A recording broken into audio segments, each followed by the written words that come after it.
Still serving coffee? My brother laughed. Now I everything he wants. Every morning like clockwork.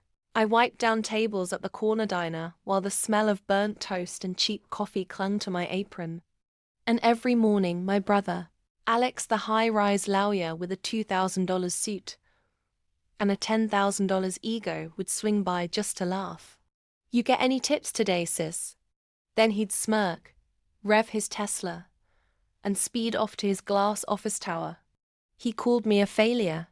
He called Grandpa's hardware store a money pit, and he made sure everyone knew I was wasting my life in an apron. What he didn't know, that apron came with a plan. Fast forward 10 years. Grandpa passed.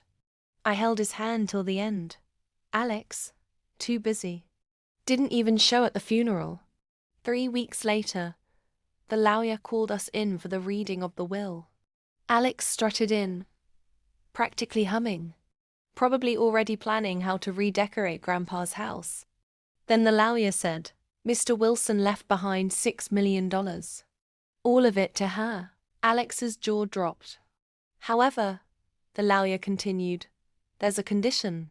I had to keep Grandpa's old hardware store open for exactly 1 more year. No selling, no closing. Just run it like I always had." Alex burst out laughing. "She's not going to last a month." He was wrong. I lasted a year. And then some. Because I loved that store. But Alex? He hated every second of watching me win. The twist? I never touched the $6 million. Instead, I invested the store's profits, rebranded it online, and turned Grandpa's small-town shop into a booming DIY brand nationwide. I started getting invited to speak on business panels. Magazines called me the Fix-It Queen. People who used to ignore me asked for jobs. And Alex? Got fired from his firm for embezzlement. He came crawling to me 6 months later with a resume and fake smile. "I just need a second chance," he said. "We're family."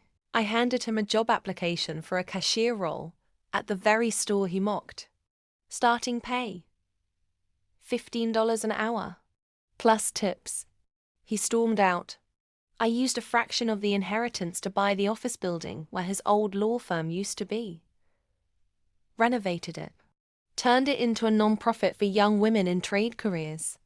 Every day, his name once engraved on a golden plaque gets stepped over by girls in steel-toed boots chasing real dreams. Never mock the one who's still grinding.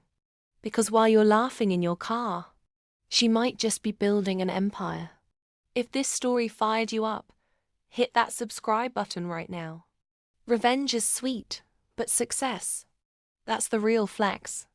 Stick around for more real, raw, and ruthless stories that'll keep you coming back for more.